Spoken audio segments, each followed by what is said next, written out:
இன்னைக்கு தமிழ்நாட்டில் இருக்கக்கூடிய ஒவ்வொருத்தரும் செய்ய வேண்டிய விஷயம், நம்ம கண்ணுல இல்ல நமக்கு தெரிஞ்ச ராணுவ வீரர்கள் நம்மள சுத்தி நம்ம வீட்டை சுத்தி இருப்பாங்க. அவங்கள போய் பாருங்க. ராணுவ ஓய்வு பெற்ற ராணுவ அதிகாரிகள் இருப்பாங்க. Defence force, air force, navy எல்லாத்துலயுமே இருப்பாங்க. பார்டர் பிஎஸ்எஃப்ல இருந்தவங்க இருப்பாங்க. போய் பாருங்க. தெரிஞ்சவங்கள போய் பாருங்க. கங்க்ராச்சுலேட் பண்ணுங்க. வாழ்த்துக்கள் சொல்லுங்க. ஜெய்ஹிந்த் சொல்லுங்க. இப்போ பணியில இருப்பாங்க. எல்லையில இருப்பாங்க. அவங்க ஃபேமிலி உங்களுக்கு தெரியும். உங்க வீட்ட சுத்தி இருக்கும். உங்க வீட்டு மேல, கீழ எங்க வேணா இருப்பாங்க. போங்க நன்றி சொல்லுங்க. அவங்களுக்கு ஒரு ஷேக் ஹேண்ட் கொடுங்க.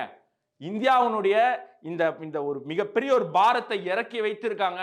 உங்களுடைய உங்க வீட்டை சார்ந்தவர்கள் அதை பண்ணியிருக்காங்க. ரொம்ப நன்றி. இந்தியா சார்பாக, ஒவ்வொரு இந்தியன் சார்பாக எங்களுடைய இந்த இந்த வலியை வந்து நீக்கியதற்கு நன்றி அப்படின்னு தமிழ்நாட்டில் இருக்கக்கூடிய ஒவ்வொருத்தரும் அவங்க அவங்க வீட்டு பக்கத்துல அவங்களுக்கு தெரிஞ்ச அவங்களுக்கு யாரெல்லாம் உங்க உங்க அருகில உங்களோட ரிலேட்டிவ்ஸ் உங்க ஃப்ரெண்ட்ஸ் இருக்காங்களோ அவங்க எல்லாரையும் போய் நீங்க கண்டிப்பா அவங்க எல்லாருக்குமே நன்றி தெரிவிக்க வேண்டிய ஒரு ஒரு கட்டத்துல நம்ம இருக்கோம். இது நம்ம கண்டிப்பா செய்யணும்.